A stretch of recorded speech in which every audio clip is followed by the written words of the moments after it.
Luc, chapitre 23. Ils se levèrent tous et conduisirent Jésus devant Pilate. Ils se mirent à l'accuser, disant: Nous avons trouvé cet homme qui sème le désordre dans notre nation. Il empêche de payer les impôts à l'empereur et se présente lui-même comme le Messie, le roi. Pilate lui demanda: Es-tu le roi des Juifs? Jésus lui répondit: Tu le dis. Pilate dit au chef des prêtres et à la foule: Je ne trouve chez cet homme aucun motif de le condamner. Mais ils insistèrent en disant: Il excite le peuple à la révolte en enseignant dans toute la Judée, depuis la Galilée où il a commencé et jusqu'ici. À ces mots, Pilate demanda si cet homme était galiléen. Lorsqu'il apprit qu'il relevait bien de l'autorité d'Hérode, il le lui envoya, car lui aussi se trouvait à Jérusalem ces jours-là. Lorsqu'Hérode vit Jésus, il en eut une grande joie, car depuis longtemps il désirait le voir à cause de tout ce qu'il avait entendu dire de lui, et il espérait le voir faire un signe miraculeux. Il lui posa beaucoup de questions, mais Jésus ne lui répondit rien. Les chefs des prêtres et les spécialistes de la loi étaient présents et accusaient violemment Jésus. Alors Hérode, avec ses gardes, le traita avec mépris et se moqua de lui. Puis, après lui avoir mis un habit magnifique, il le renvoya à Pilate. Ce jour-là, Pilate et Hérode devinrent amis, d'ennemis qu'ils étaient auparavant. Pilate rassembla les chefs des prêtres, les magistrats et le peuple, et leur dit: Vous m'avez amené cet homme sous prétexte qu'il excitait le peuple à la révolte. Or, je l'ai interrogé devant vous et je ne l'ai trouvé coupable d'aucun des actes dont vous l'accusez. Hérode non plus, puisqu'il nous l'a renvoyé. Ainsi cet homme n'a rien fait qui soit digne de mort. Je vais donc le relâcher après l'avoir fait fouetter. À chaque fête, ils devaient leur relâcher un prisonnier. Ils s'écrièrent tous ensemble: Fais mourir celui-ci et relâche-nous Barabbas. Cet homme avait été mis en prison pour une émeute qui avait eu lieu dans la ville et pour un meurtre. Pilate leur parla de nouveau dans l'intention de relâcher Jésus, mais ils criaient: Crucifie-le! Crucifie-le! Pour la troisième fois, Pilate leur dit: Quel mal a-t-il fait? Je n'ai rien trouvé en lui qui mérite la mort. Je vais donc le relâcher après l'avoir fait fouetter.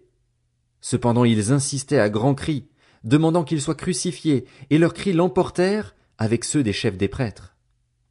Pilate décida de leur accorder ce qu'ils demandaient.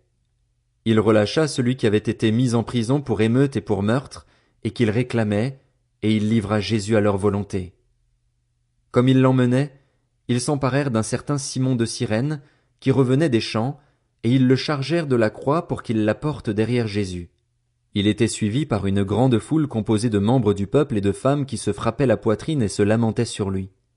Jésus se tourna vers elles et dit: Femmes de Jérusalem, ne pleurez pas sur moi, mais pleurez sur vous et sur vos enfants.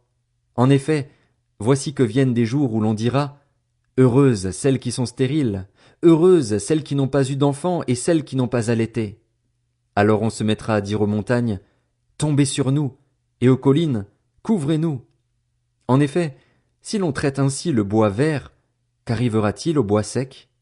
On conduisait aussi 2 malfaiteurs qui devaient être mis à mort avec lui. Lorsqu'ils furent arrivés à l'endroit appelé le crâne, ils le crucifièrent là ainsi que les 2 malfaiteurs, l'un à droite, l'autre à gauche. Jésus dit: Père, pardonne-leur, car ils ne savent pas ce qu'ils font. Ils se partagèrent ses vêtements en tirant au sort. Le peuple se tenait là et regardait. Les magistrats eux-mêmes se moquaient de Jésus avec eux en disant: Il en a sauvé d'autres. Qu'il se sauve lui-même, s'il est le Messie choisi par Dieu. Les soldats aussi se moquaient de lui.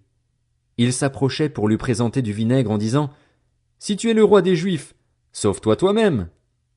Il y avait au-dessus de lui cette inscription, écrite en grec, en latin et en hébreu: Celui-ci est le roi des Juifs.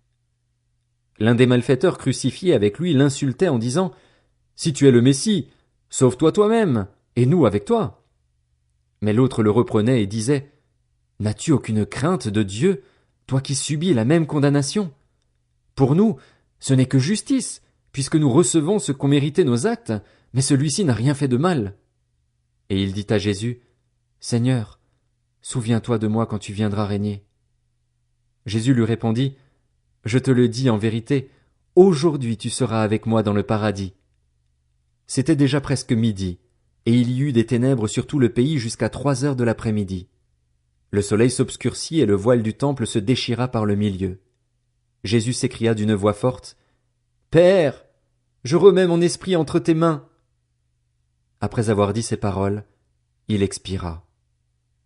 Voyant ce qui était arrivé, l'officier romain rendit gloire à Dieu en disant, « Certainement, cet homme était juste. » Après avoir vu ce qui était arrivé, tous ceux qui en foule assistaient à ce spectacle repartirent en se frappant la poitrine.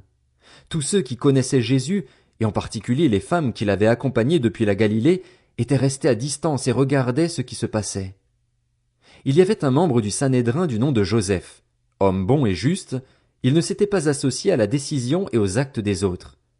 Il était d'Arimathée, ville des Juifs, et il attendait lui aussi le royaume de Dieu. Il alla trouver Pilate et demanda le corps de Jésus. Il le descendit de la croix, l'enveloppa dans un drap de lin et le déposa dans un tombeau taillé dans la roche, où personne n'avait encore été mis. C'était le jour de la préparation du sabbat, le sabbat allait commencer. Des femmes qui étaient venues de la Galilée avec Jésus accompagnèrent Joseph. Elles virent le tombeau et la manière dont le corps de Jésus y fut déposé. Puis elles repartirent et préparèrent des aromates et des parfums.